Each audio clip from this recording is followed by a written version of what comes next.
We live in a fantasy world now. Reality has been destroyed. This is the time that you really need to pay attention.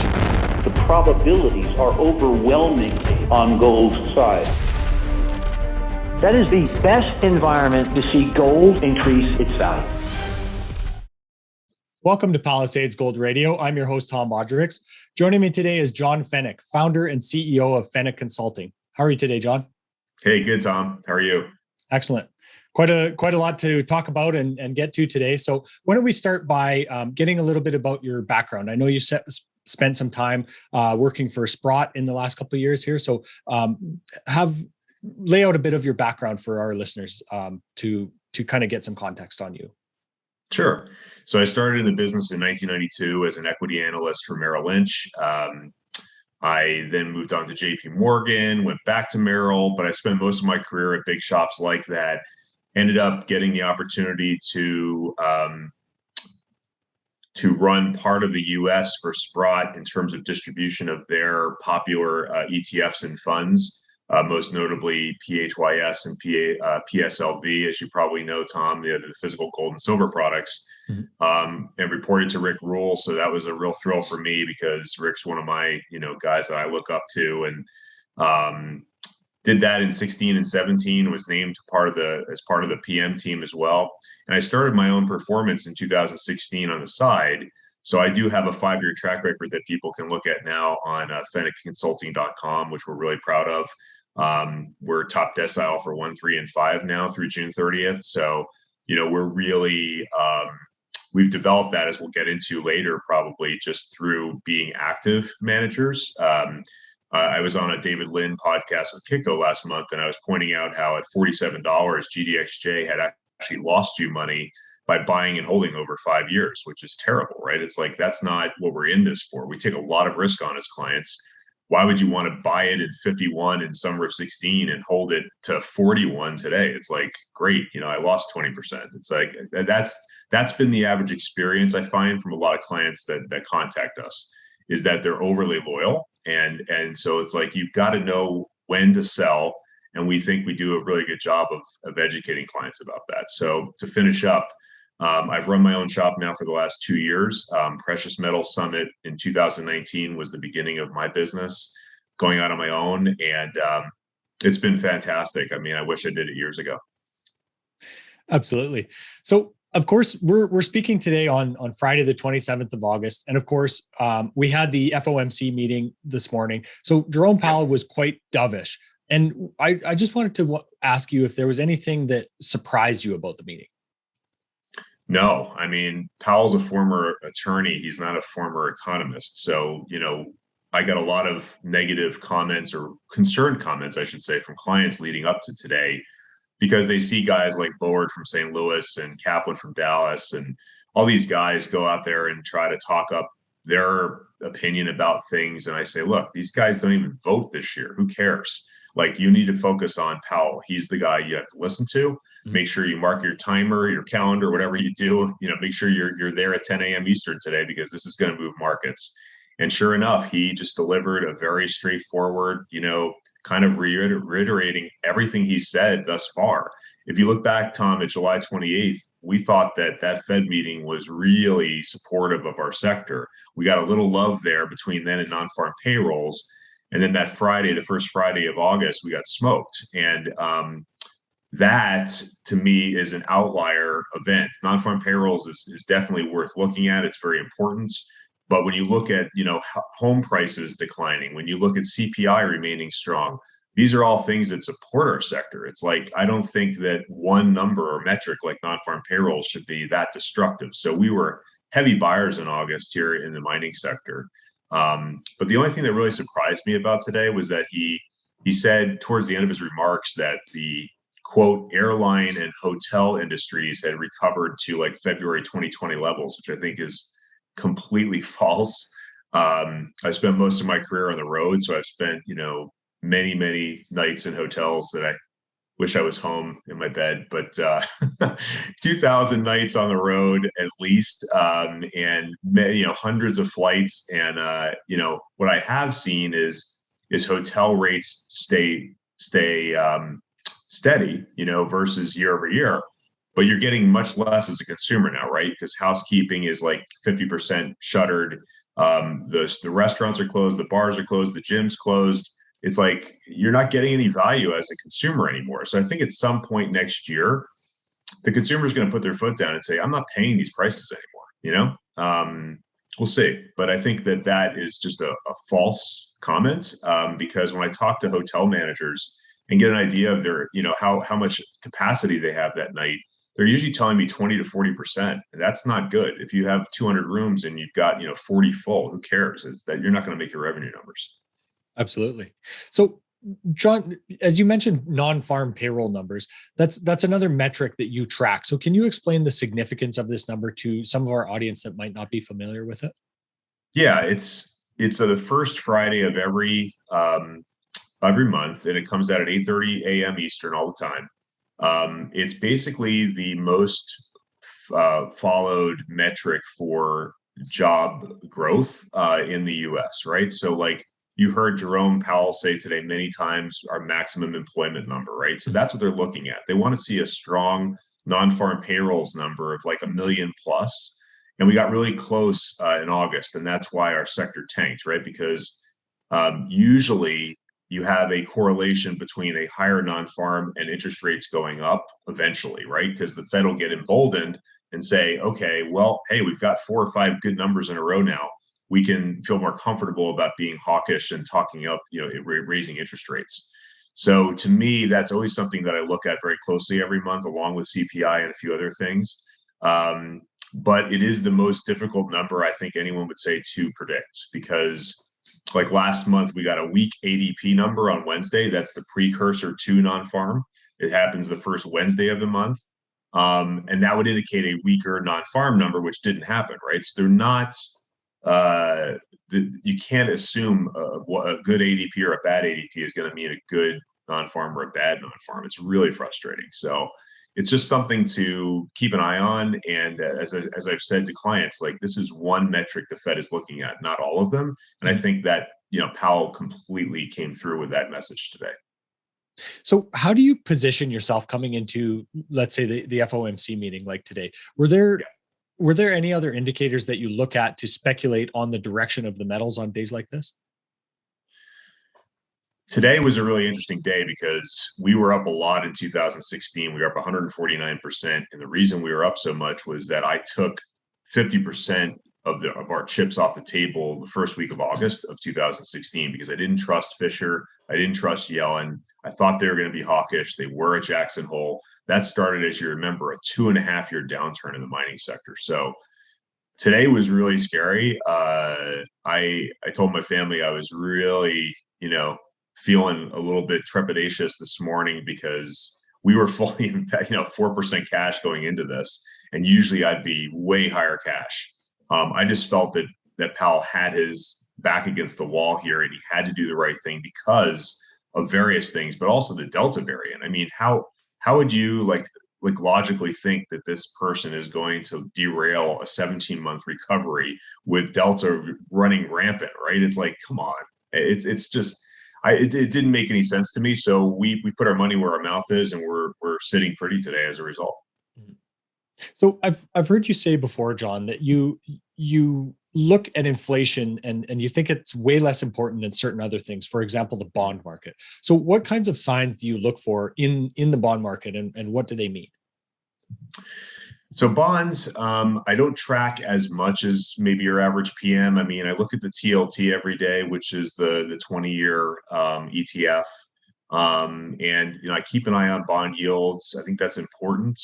But I keep an eye more, Tom, on the dollar than anything else, because you do have times where, like fall of 18, the dollar will run up with gold because they're both safe haven bets. But typically they're counterintuitive. So like dollar up, gold down, or vice versa. So, today you saw the dollar weaken right out of the gate on Powell's comments, and that was supportive of our sector, right? Gold broke 1,800. So I think there's a much higher correlation to a weaker dollar and a higher gold price, which equates to, higher silver, usually higher mining stocks, just like we saw last summer. Mm-hmm. So yeah, I mean, I look at the bond market, but the main things I'm looking at right now are GDP, CPI, and non-farm payrolls. Those are the big three. Excellent. So it seems like only price action is one of the only things that gets investors interested in gold as of late. Are there any other factors that have changed your view on gold at all? And what other fundamental factors could we even ask for as a tailwind to push gold higher right now? Yeah. So the way I view the market, Tom, is like I have a zero position in gold right now. I do believe that it was very bullish action to see the non-farm, malaise followed by some Asian and European panic selling over that weekend. Remember, in early August, and then we had that open that was crazy on that Monday, all the way down to 16.76 an ounce. But what I was telling clients was like this gap got filled, meaning that whole price action from 1676 back to 1800 today got filled up. I mean, like that's really, really positive. And so I've been saying, look, there's just an absolute disconnect between the gold price and gold miners right now. You want to buy the miners because we're going to have a day like today, the 27th. And so we had that day. I think we get follow through in the miners next week, and I think we get follow through in September.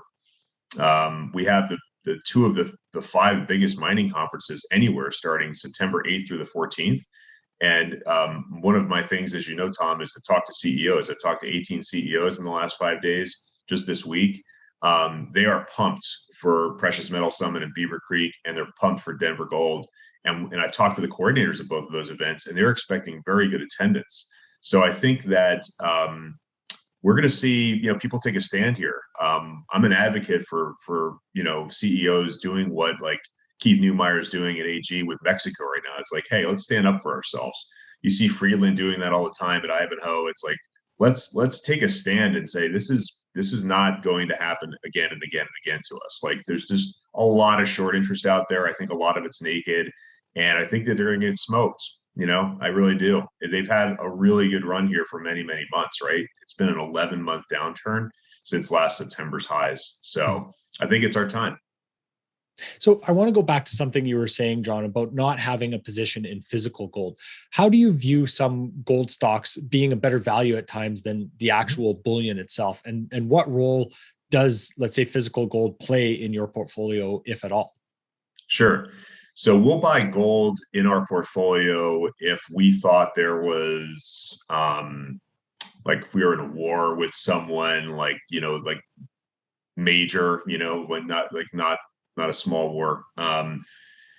We would buy it as portfolio insurance if we saw some black swan event. I don't see that happening right now.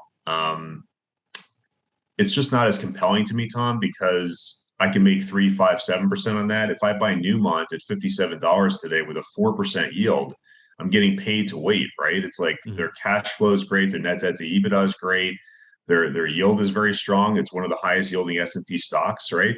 So why wouldn't I buy NEM at 57 and it's going back to 70? So I can make whatever that is, right? 30%, 20% instead of 5 or 7.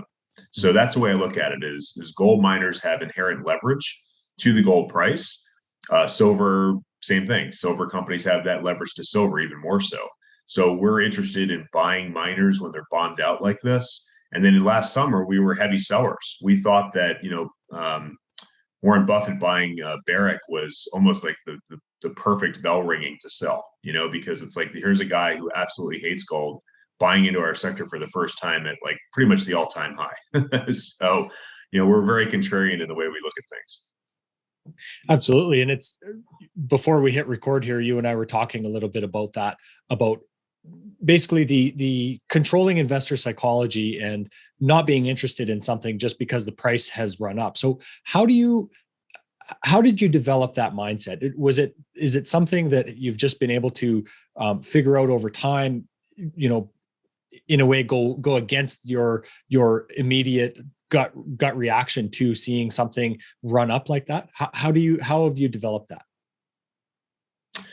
If I understand the question correctly, it's how did I develop my methodology for investing, or? Absolutely. Okay. So, I think gold's going higher, right? It's at 1,800. I think it's going to test that high that we had last year. Absolutely. But it's just a less compelling trade to me than to buy something like Newmont or any gold miner, right? Because there's just so much leverage there. There's 3x, 4x leverage to the gold price. So, if it was last summer, we would have said, something different than this, meaning like a lot of things had gotten ahead of themselves. Again, we go back to that relative strength index number. A lot of RSIs on stocks were at 70, 80 plus. That's when you usually sell, and you usually buy when RSIs get into the teens or the 20s because they're completely bombed out. And that's where we've been over the last couple of weeks here in August. So our methodology is to buy low and sell high. It's like I'm a Peter Lynch guy. Like I'm going to do what I do well, which is energy and mining, and I'm going to do nothing else. Like that's all I'm concerned with. I am building a short list of some names like cruise ships and hotels and stuff, because I think that if Delta variant continues globally, like some of these names are just way ahead of themselves. But we haven't shorted much at all this year at all. We clearly are not shorting the mining space. So, John, you mentioned that you're a very active, almost a trader in the mining sector here. So, how do you go about, let's say, determining sell targets? Do you base most everything on RSI, or how do you look at that?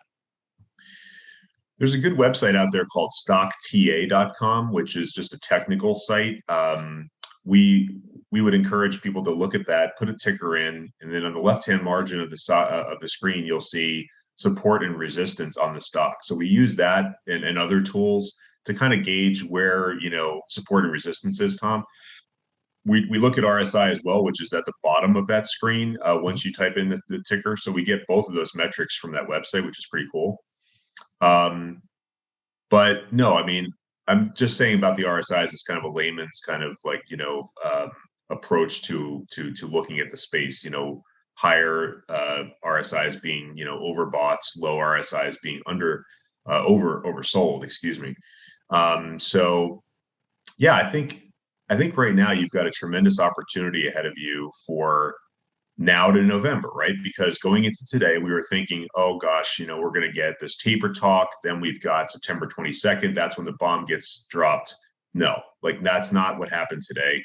Now he's pushed the market is feeling he's pushed the can down the road to November, which is fantastic, right? That gives us a lot of runway as mining investors between now and November to make a lot of money. And so I would, we can discuss a few names in a little bit, but I'm gravitating towards things with near-term news, meaning it could be drill results, it could be a spin-off, it could be they're going to get taken out. I mean, I'm looking at catalysts for the next 1 to 3 months. So I am very impatient as an investor. I don't like to stick around for things for years, like we talked about with GDXJ. I'm going to sit here and do this, and then hope that everything's going to work. No, it doesn't. You have to be active, and that is a perfect example. If someone were to compare my performance over the last 5 years to GDXJ, you're going to see a tremendous amount of alpha, meaning upside there over that ETF, because we've been extremely active for 5 years. It takes a lot of time and work. So how do you think about structuring your portfolio, John? Are you trying to manage some of the risk of being heavy on juniors by also holding some mid tiers that are, let's say, key takeover targets? Yeah, we want mid tiers on a day like today, right? They're the components in the GDX or the GDXJ. They're getting smoked going into today because they are in those ETFs. So every time the average investor knows this, but let's say, Joe Foster at Feneck, which manages those two ETFs, gets, all these sell orders. He's got to meet redemptions, meaning he's got to sell a piece of each of those holdings to meet client redemptions, right? So like on days like, previous to today in August, where there's a lot of selling pressure, those names are getting artificially beaten down. On days like today, there's a bid on GDX and J, right? So like now all these names are getting bid up. So we like a couple of mid tiers, that are not huge positions for us, but we've had that have just been beaten up like beyond belief, and going back, just to give your listeners an example of this isn't something we're completely in love with, but BTG is B2 Gold. It's a good example of just how we think, right? So like, here's a gold company with a low AISC, all-in sustaining cost per ounce. It's below 850, I think, and gold's at 1800. So how are you not going to print money in a stock like that over time, right? Like if gold remains steady at 1800, that's how we think about the world, Tom. Is like this thing is going to print money because they have $950 an ounce margins, right? Mm-hmm. Newmont, same thing, $1,000 AISC. they have $800 margins. You know, if you look back at a chart of Newmont back in 2011, when everyone loved it at like 70, $80, it had like $150, $200 margins. So now you've got 4x, 5x the margins and no one wants it. It's like, okay, we'll take it. So yeah, I think BTG, NEM, these are good examples of things that we like, you know, we'll look at in the mid-tier space or large cap space when it comes to gold stocks. Yeah, it seems really interesting to try and identify that disconnect versus sentiment when gold was popular and sexy, right? Yeah. Yep. This is classic, like, you know, everyone loved the sector last summer. No one loves it now. This is exactly when we put all our chips in, if we get the go ahead from the Fed. Okay. So we were like 4%-ish cash going into today. We normally would have been at least 15 to 20% cash because we don't really trust the Fed. This time around, I just said, look, I feel like Powell's got to do this. And I felt very strongly about that. So are you only focused on developers and juniors, or are there any, let's say, royalty plays that you like? Is that a model that fits into your thinking? Is that something you like? Royalty plays are great for longer term holds and for you know, I think for us right now, we own Nomad, which is going to be listed on the NYSE on August 31st. And that was one of the reasons we bought into it, is that, you know, we've kept in touch with management. They have a plan in place. They've got 8 producing, you know, mines right now within the portfolio, which I don't think the average investor even understands. And so like things like that are flying under the radar versus something like Franco, right? Mm-hmm. FNV. We wouldn't buy Franco here because it's just not as interesting to us. It's already run up a lot, right? Like it's a great looking chart, but we would just say, hey, let's bottom fish a Nomad here or something like that has the same business model, but is just completely unloved. Right. So to answer your question, we own a little bit of royalty exposure, but we're mostly heavily into juniors as of this summer because they've been so crushed. Mm-hmm. I mean, it's just like there's so many compelling buys out there in the junior explorer space in particular right now.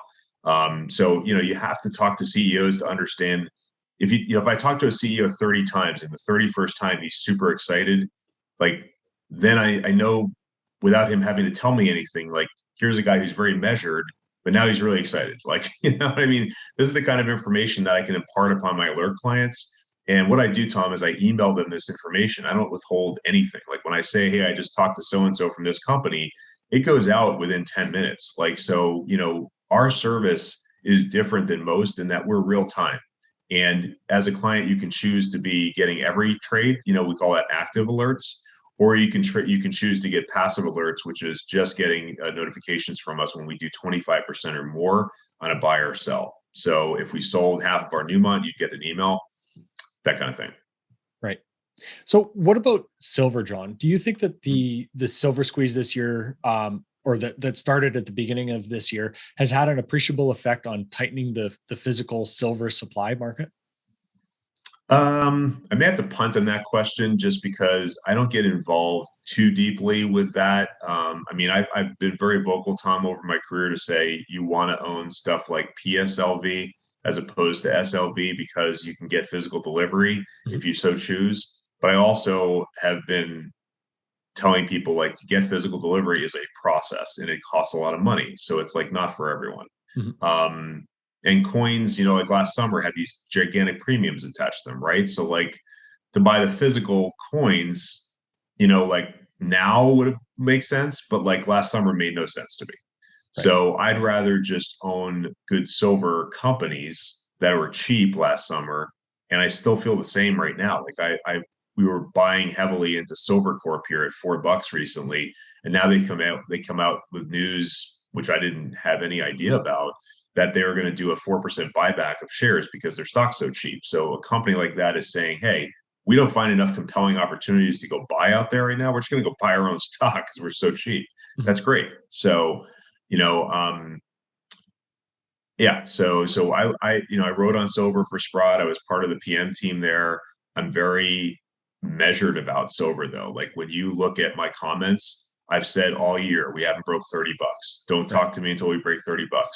Michael Oliver just went on a show and talked about $200 silver. It's like, no offense to Michael, but how is that helping the client, right? Like that is not even close to reality. We've never cracked 50 ever. Like, so why don't we just take every day as it comes, right? That's how I look at the world, Tom, is like, we have to get through 28 resistance on silver, then 30, and then we can talk like upside. But like for now, I'm looking at those kind of like as major hurdles to get through before we can have a party.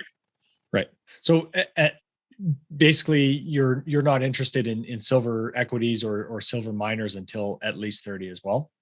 No, I didn't mean to come across that way. I'm bottom fishing things like SBM, which is Silver Corp. AUMN is my biggest holding in silver.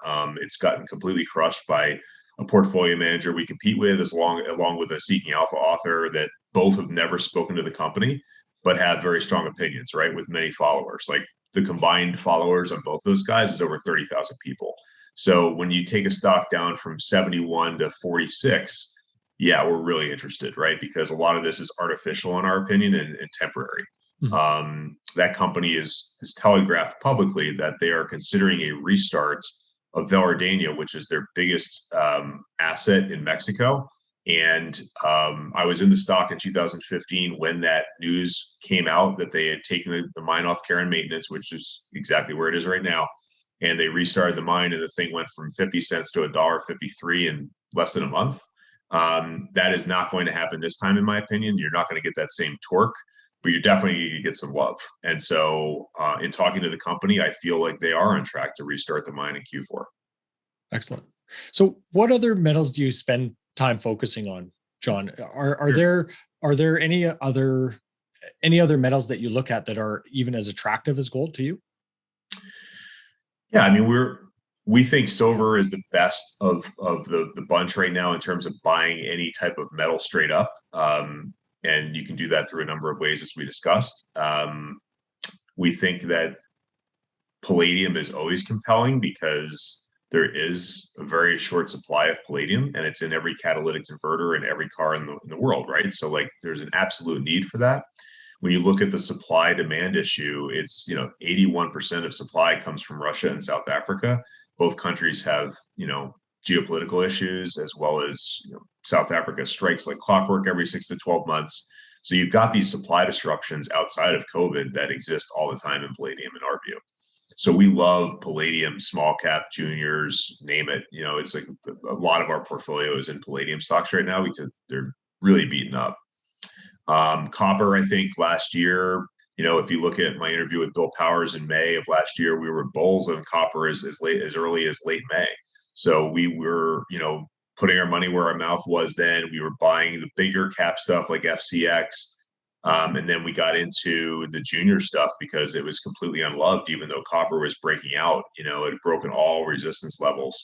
So by October, I'd say we were in a lot of names that no one's ever heard of before, like Copper Bank and Granite, and things that really worked out nicely for us on a percentage basis, right?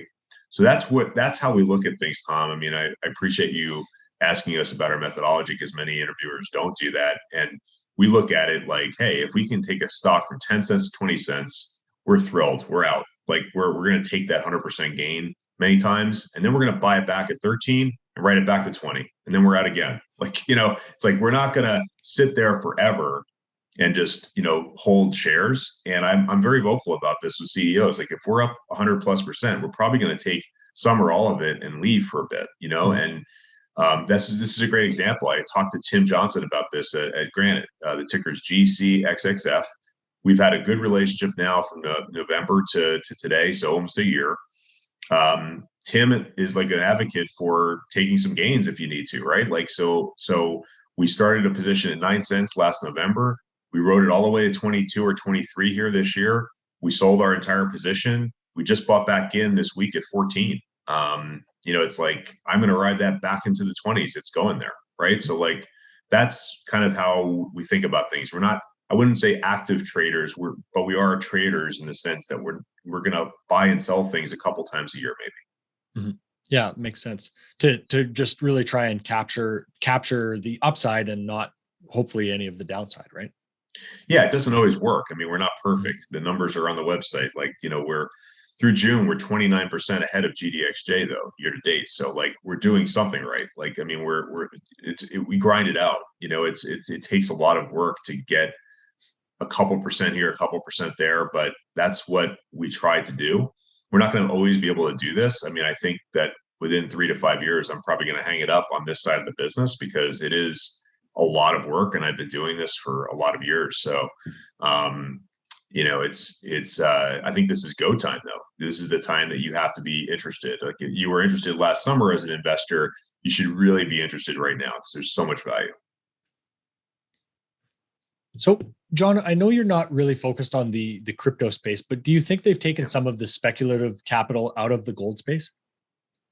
Yep, for sure. I mean, this is an opportunity cost world that we're living in terms of finance. So this year, lithium, LIT has run up huge. Hydrogen had a great run.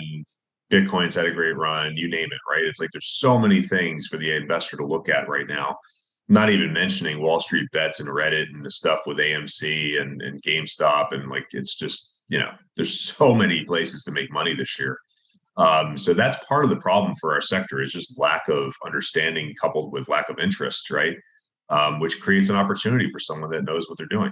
Mm-hmm. So what are some of the reasons that you don't focus on the crypto markets? Is it just that it's just not something that you've come up with and know very, very well? Well, first off, I think I do a better job than most of my peers in that we are not just gold and silver all day long. Like if you look at, I'm not going to name names, but there's so many really smart people that just buy gold and silver stocks, right? And that's what their newsletters are all about. We're doing copper, we're doing palladium, we're doing lithium, we're doing a lot of different things because that's how we feel we can be of service to clients is that we're looking at all commodities in the metal space and trying to be relevant. But to answer your question, the Bitcoin thing is real. I thought last year when PayPal started accepting Bitcoin, that was like really interesting to me. So we bought some PayPal. We didn't buy Bitcoin. We're equity guys, so like that's part of the problem. Not interested really in currencies. But what worries me about Bitcoin is something that like the same thing that would worry me about Ethereum or any of these cryptos is number one, they're all in regulated markets. Number two, there's a lot of whales in certain currencies like this. And if they wake up on the wrong side of the bed, you could be down 5 to 10% on a Monday morning coming off a weekend just because Elon Musk was on, SNL talking something about, his feelings on Ethereum. And it's like, no, I'm not interested in that. So, I kind of look at how can I have an edge in what I do? And I don't think I have an edge where I'm at the whim of someone waking up with a bad mood. Interesting. So in that kind of vein, John, where do you stand on let's say the metals manipulation question? Does it matter really if you're able to still make money trading the gold and silver equities?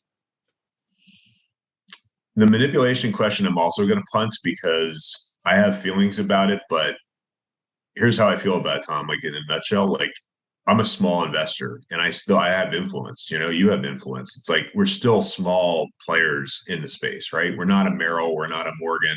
We're not going to move anything ourselves, right? So like we can complain about manipulation as much as we want, but look at what's actually happened, right? Like if you're a trader at one of these banks, you get your hand slapped with a $5 or $10 or $20 million fine and no one cares. It's like, how is that going to affect Morgan Stanley or JP Morgan's bottom line, right? Like it's very frustrating. I admit it, but I want to focus on positive things I can do for my clients and not worry so much about things I can't control.